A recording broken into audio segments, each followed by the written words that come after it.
It was a rough day at the ranch for Michael Kopech and the Chicago White Sox. They lost to the San Francisco Giants 6-3 on Thursday afternoon. Kopech had a lot to say about his performance. He was not happy, which was not a surprise. ESPN came out with their list of the top 100 players in baseball. Eloy Jimenez was on that list. He also appeared in his second game in a row since the leg cramp. He is feeling good and very positive about the upcoming season. You are Locked On White Sox, your daily Chicago White Sox podcast. Part of the Locked On Podcast Network, your team every day.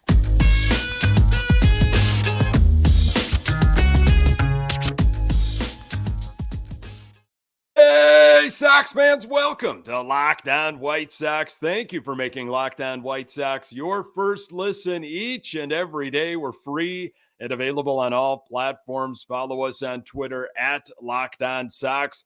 Also, subscribe to our YouTube channel. Just search Locked On White Sox. Today's episode is brought to you by Game Time. Download the Game Time app, create an account, and use code LOCKEDONMLB for $20 off your first purchase. Last-minute tickets, lowest price, guaranteed. Hey, I'm your host, Nick Morawski, a lifelong diehard Chicago White Sox fan, recording this podcast just blocks from the ballpark in beautiful Bridgeport. You can find me on Twitter at Nick_GGTB. Locked On White Sox is part of the Locked On Podcast Network, your team every day. Hey, welcome back to Locked On White Sox. Just think 1 week from now, I'll be breaking down, hopefully, a White Sox winner against the Houston Astros. The countdown has begun. Appreciate you continuing to pass along this podcast to other White Sox fans in your life. Get those questions or comments in at lockedonsox@gmail.com. Our Chicago White Sox have a 10-12 spring training record with a few ties in there. They lost to the San Francisco Giants, a split squad San Francisco Giants, 6-3 on Thursday afternoon. Good news was that Luis Robert Jr. was back in the lineup, returning from World Baseball Classic action, and Eloy Jimenez played in his second game in a row, pain-free since leaving a game due to that leg cramp. Michael Kopech was on the mound. It was his third start Cactus League play, and this is one of those starts that reminds me of like a prediction about the Chicago White Sox that's unfavorable. I don't really like it, like Fangraphs, and I kind of just dismiss it. Like, we'll throw that one out, and I'll listen to the ones that I really like 90 wins and winning the AL Central. This was that type of start for Michael Kopech. You kind of just want to throw it away. I know he wanted to. It was a rough go for Kopech. First inning, he issued just a leadoff walk right off the bat. This game was on NBC Sports Chicago. There was a pitch clock violation immediately after that leadoff walk. So you have to wonder maybe if he was just kind of in his head a little bit too much about what happened with that first batter, and he got charged with a ball. And then so he ended up walking the second batter. Kopech's first 8 pitches were out of the zone. He eventually worked himself out of the jam he created without any damage done. Second inning, Kopech clearly struggling to find the zone. Ethan Katz made a visit, kind of an early visit in that outing. Giants had the bases loaded with 1 out, and Michael Kopech once again managed to escape without giving up a run. Kopech had 3 walks after 2 innings, very different than his previous spring training starts. Third inning, Kopech gave up a 2-out, 3-run home run. He was at 57 pitches. And then in the fourth inning, kind of the wheels came off. He was getting peppered by base hits. Pedro Grifol saw enough and pulled him with 2 runners on and nobody out. Kopech's final line, 3 innings pitched, 7 hits, 5 earned runs, 4 walks, 3 strikeouts, a home run. His spring training ERA sits at 5.40. Sox went with Middleton Santos, who had another 2 clean innings. Keep your eye on Santos. Shaw, Freeman, and Perez. Sox used 6 pitchers in total, giving up 10 hits, 6 runs, 6 walks, 5 strikeouts, and 2 home runs. Michael Kopech, less than pleased about his Thursday performance. This is what he had to say. He had a lot to say. Definitely not happy with how anything went. Definitely not happy with how it started. There were some positives, being able to work out of 8 pitches and 2 walks to start the game. That's terrible, unacceptable, but I was able to limit the damage in that inning. The next inning made it interesting again, loaded the bases and was able to work out of that. There was a little bit of in-season stuff that I was able to work on today. Overall, it wasn't a good day. I've got some stuff to work on, but there were some positives. This is what Scott Merkin had to say for WhiteSox.com. Kopech had an excuse for Thursday's struggles in that he was dealing with a sinus issue, which was very clear when talking to the media post-game. He still wanted to get his work in with just one more Cactus League start remaining on Tuesday against the Cubs and didn't think his mound struggles had anything to do with the health issue. My timing was just not there. I was trying to find it almost the whole outing, Kopech said. Out of the windup, I felt really good. I've been working on a slide step a lot through the stretch, and I just couldn't find it. And unfortunately, there were a lot of time on out of the stretch today. I fell behind a lot, couldn't get my body in sync, and they took advantage of that. I had some good sliders today, then I got a little fatigued with it, I guess, or maybe just trying a little too hard. I got a little bit sweepy and was uncompetitive, Kopech said. After that, we went to the changeup a lot. Got a few swings and misses on the changeup, called strikes on changeups and some near misses. I felt really good with my secondary stuff today. I'm a guy who has to rely on locating my fastball to have those pitches work, and I didn't do a very good job of that today. I figured out how to throw my changeup in the zone. I'll continue working on that. There's still some work to be done on my curveball. I like where my slider is at. Obviously, velocity has been a little all over the place. That's something that will come. I'm not too worried about it. Ultimately, when we get to April, I feel pretty comfortable about where I'm at. I thought some honest stuff there from Kopech after a very rough outing.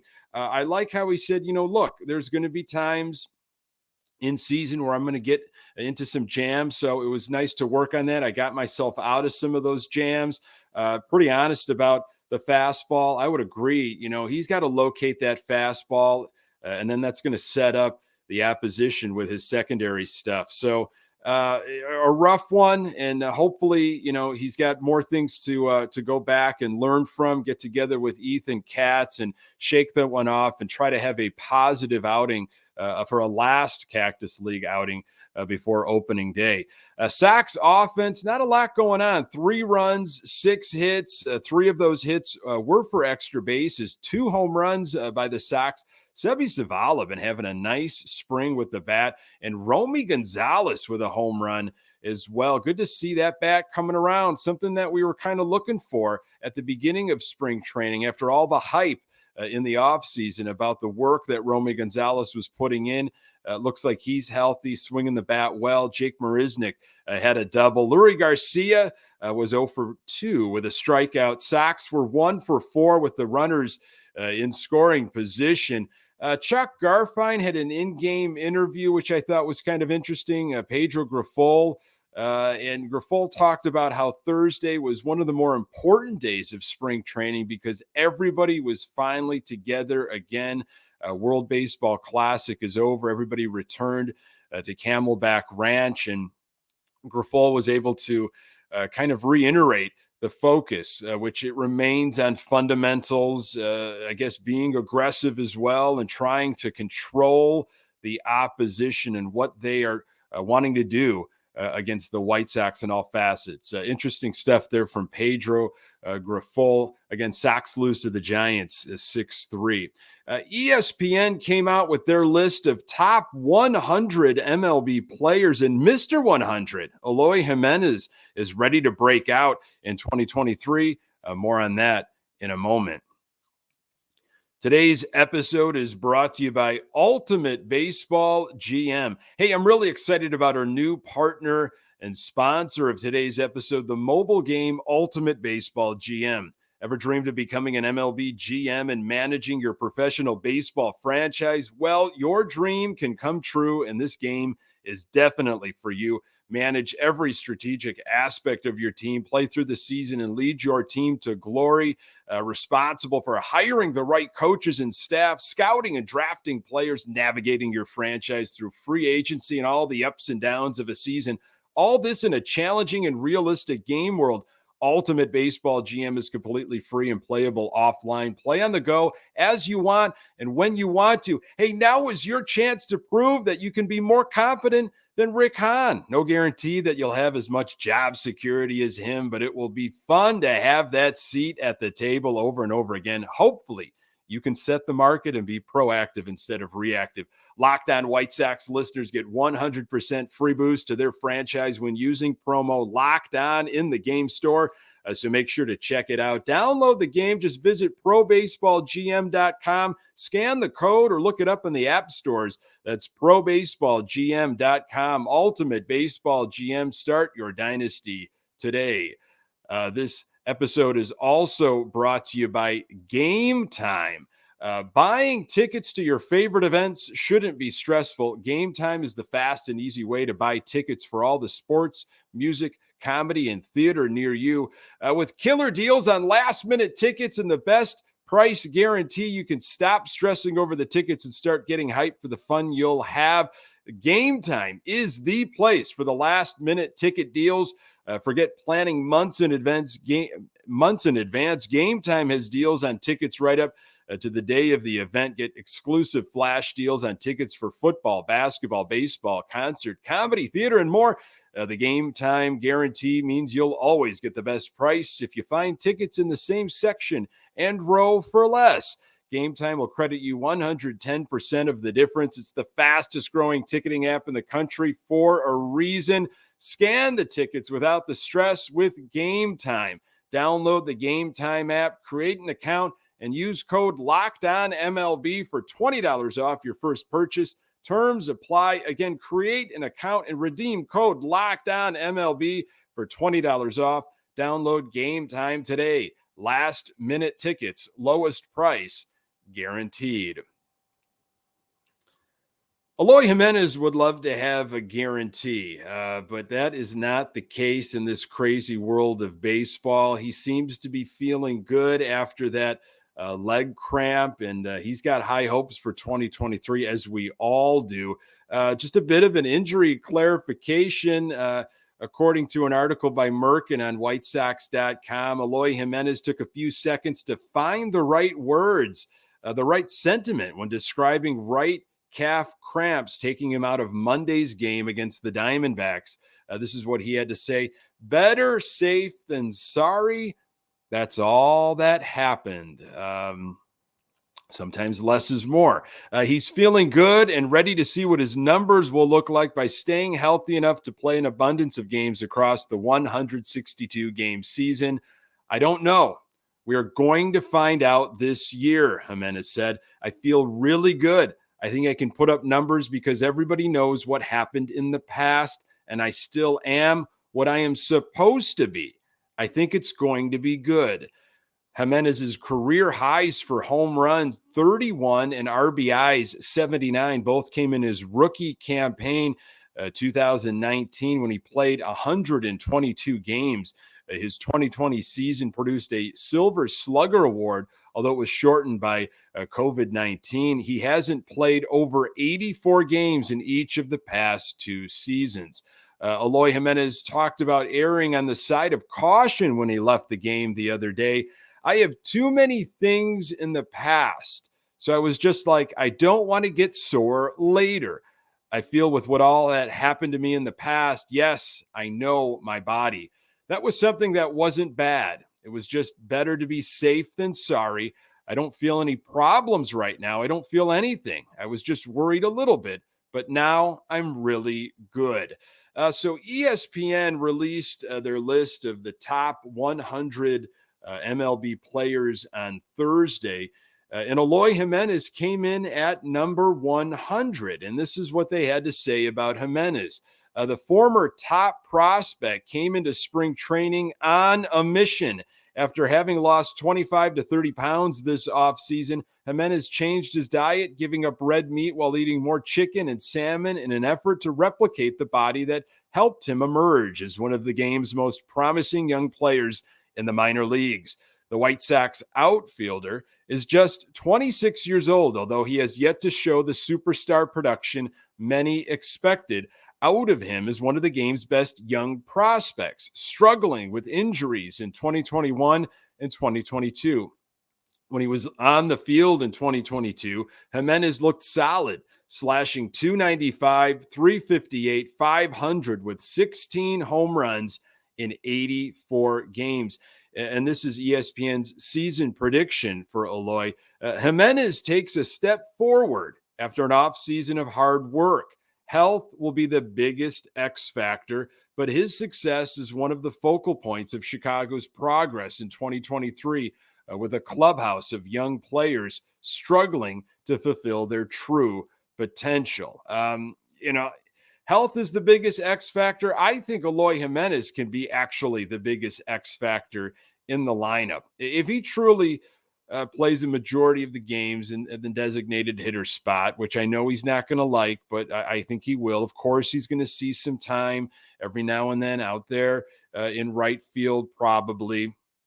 Maybe left, we'll see. But I hope he's spending the lion's share of his time at the designated hitter spot. I think he's going to produce. I think he can be dangerous. And I think he can set up everybody else for success in that lineup. I mean, I want to see, we all want to see what can happen if he plays 140 games. Man, 150 would be a dream. But man, if he can get above that, the sky's the limit. And then you think about the other players. I know it's a big if when it comes to health, but that's the thing that keeps motivating me and gets me excited about this 2023 season is the potential. What if these guys can stay healthy and can stay in the lineup? I know we do not have a sample size. Okay. We don't have that. We haven't seen that. And there's a lot of reason to doubt, but if it could be a very, very dangerous lineup. With this ESPN top 100 list, Dylan Cease came in at number 43, Tim Anderson at number 61, Luis Robert, number 92. And I thought this was kind of a surprise. Lucas Giolito came in at number 97.